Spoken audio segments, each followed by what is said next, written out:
Brought to you by PrayLatin.com, makers of prayer cards featuring complete English phonetic renderings of Latin pronunciations.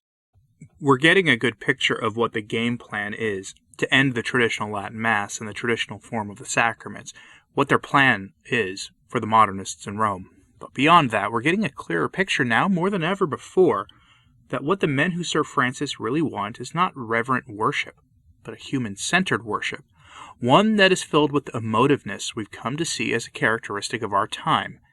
That means, put most simply, that they see reverent worship in any form of the liturgy as an affront to the needs of man. That whether it's in the new Mass or the traditional Roman rite of Mass, or, as evidence is showing, even in the liturgies of the various Eastern rites of the Church, the modernists in Rome see the real adversary to be reverence in worship. Why? They haven't said explicitly yet, aside from saying that reverence in worship is a threat to unity in the Church. Today I have for you some signs of this. And I'll end with the text of a letter written by one of the most, shall we say, James Martin types of bishops in the Church in America, who issued guidelines for ending reverence in worship in his diocese entirely. Let's dive into this. Let's start with the man who is the driving force behind all of these actions in the Church in America, Cardinal Blaise Cupich of Chicago. Cardinal Cupich has been waging a relentless battle against all things preconciliar in his diocese, and using his considerable influence among the bishops to be the point man for the modernist battle against all things traditional in the Church in America. Recall that Cardinal Cupich issued his own policy, ending the traditional Mass in Chicago on first Sundays of the month and on holy days of obligation, and that he made moves against reverence in the liturgy and the saying of the new Mass as well. He has been waging war against tradition in the Mass and in the Church more broadly, which is why it was strange when he tweeted this from his official Twitter account, quote, "A great blessing to celebrate the 1050th anniversary of the Feast of St. Blaise in Dubrovnik, Croatia today, and preach on the importance of tradition." End quote. And you can see him dressed in his vestments and carrying items for the celebration of local traditional liturgical customs related to the Feast of St. Blaise and the Blessing of Throats, and many people asked if he was trolling us. And yes, the answer is yes, but there's more to it than that. Cupich and the modernists love the simple, basic traditions the laity love. The Blessing of St. Blaise is one of those traditions because it can be emotive in nature. At the core of modernism is something called vital immanence, which reduces the faith to a faith experience had by the individual, and then we take the experience and share it among ourselves. It's a core value of modernism. It's a reductionism or relativism of the faith that reduces everything to the needs and perceptions of the individual person, and the objective truths of the faith become relative. Hence why Pastor Jimmy Martin of the Jesuit Church is able to be a voice for the formal authorities of the Church and to preach naked heresy without consequence.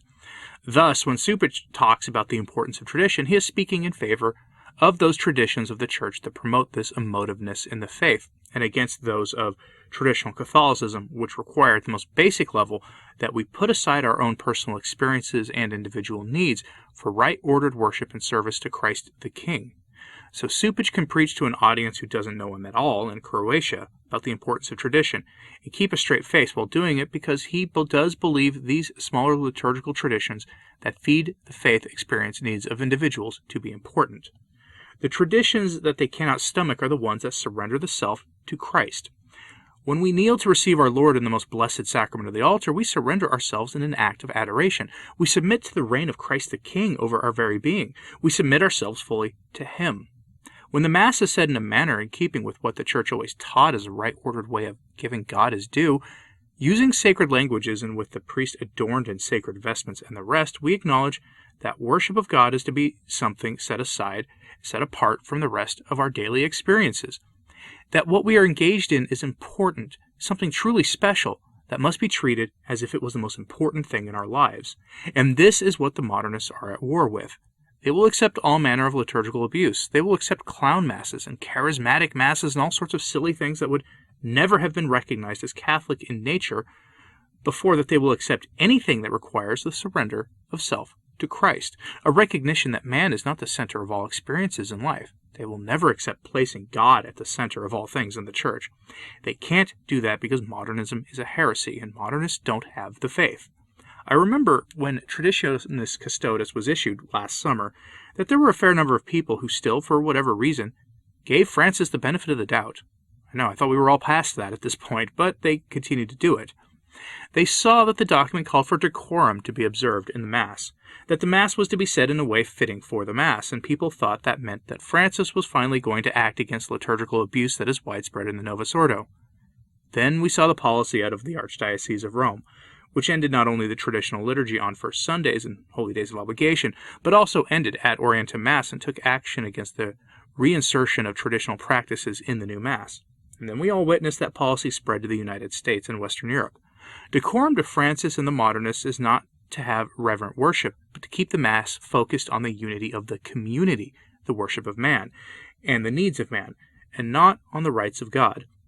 Bear that in mind.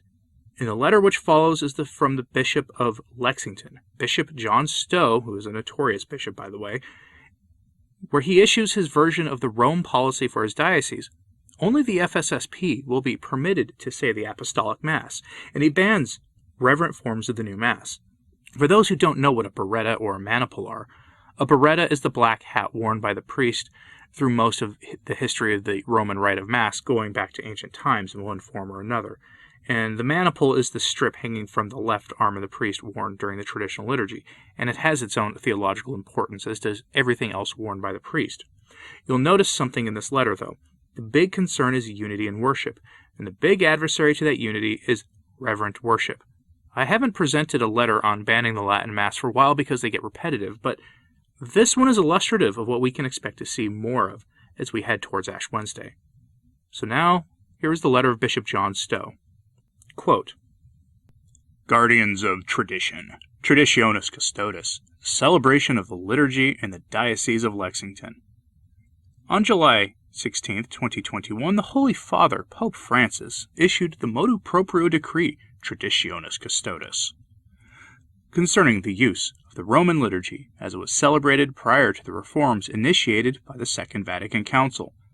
In his decree, issued after the consultation with the bishops of the world, Pope Francis asserts that there is henceforth one form of the Roman liturgy, and he substantially changes the provisions for the use of the Missal of 1962 that were contained in the motu proprio Summorum Pontificum of Pope Benedict XVI issued in 2007.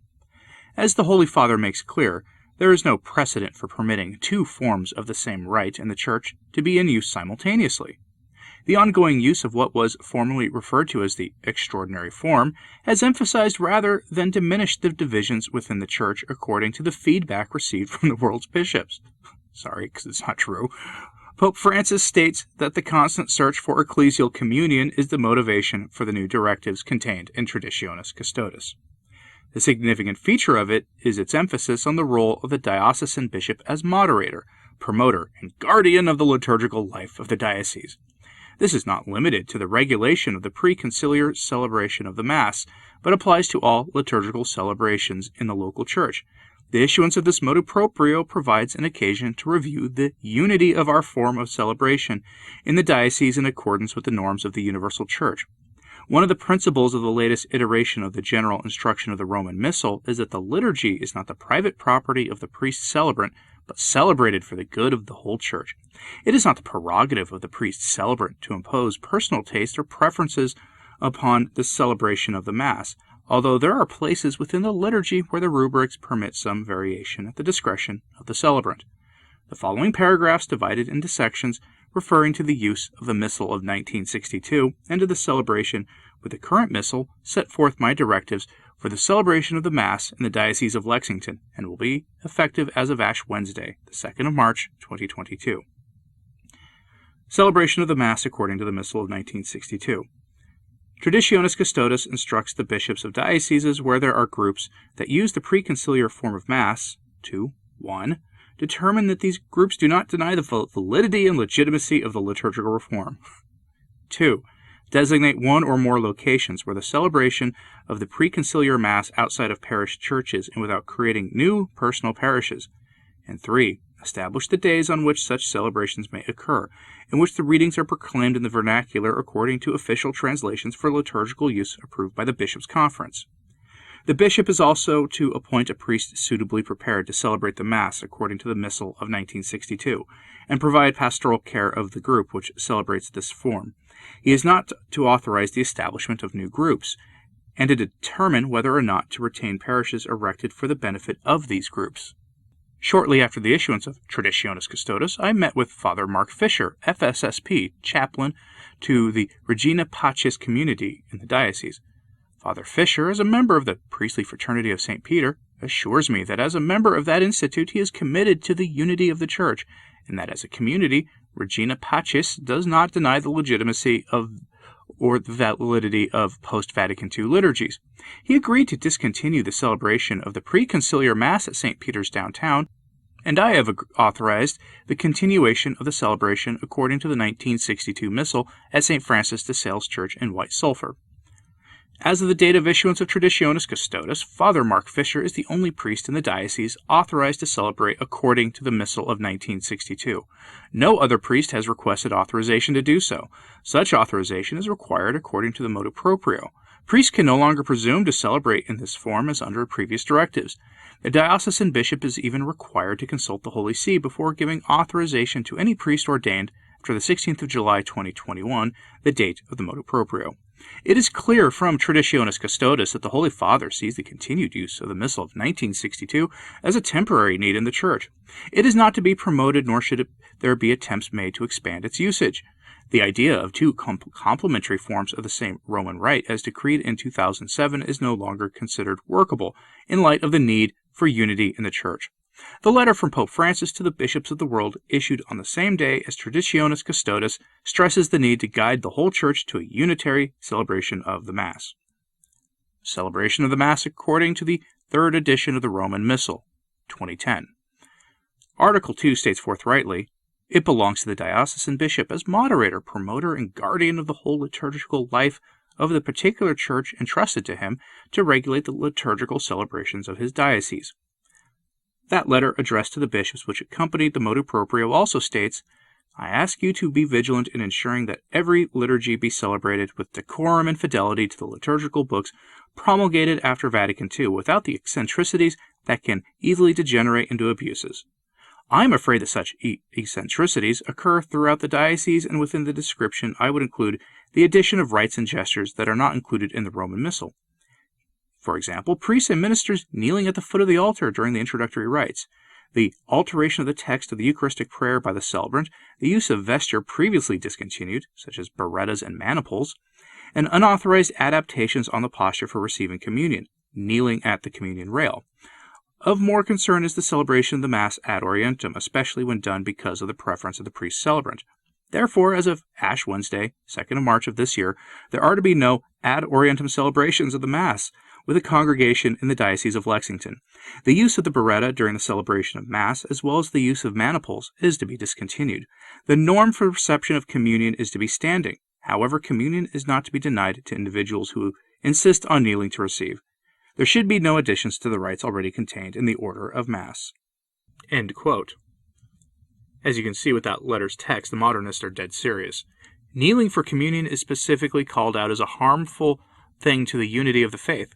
Though canon law is clear to you that you can kneel if you wish to receive, and so the bishop hasn't ended the practice yet. Give the modernists time, and I'm sure they will find a way. But not only do they want the Apostolic Mass gone, they want any remnants of it that remain in the new Mass gone as well, so they ban ad orientem worship, and the priest dressing the way historic Catholic priests would dress. We saw this in the Diocese of Springfield as well, when the bishops there implemented Cupich's policies, and I assure you that we will see more of this as time goes on. Which brings me to this. Ash Wednesday is less than a month away. We expect a new document to come forth that hammers the FSSP and the rest of the groups like them, the Institute of Christ the King, Sovereign Priest, the Institute of the Good Shepherd, and groups like that. And this expectation has led people to asking me a basic question. Do I think we're being chastised by God? And the answer is a simple yes. Almost every single one of us is far too worldly, far too attached to the things of this world, and we engage in sins that would leave our fathers in the faith aghast at the state of our lives. We all do it. We fail to keep the 5 First Saturdays devotion. We place our trust in earthly princes and their politics instead of striving to become saints. Again, we're all guilty of this to some degree, including me. But Lent is the perfect time to remedy this. I'll have a video before Lent starts on traditional things we can do to beef up our Lenten observances, and I hope you'll consider making this Lent harder than you have in the past as expiation for our sins.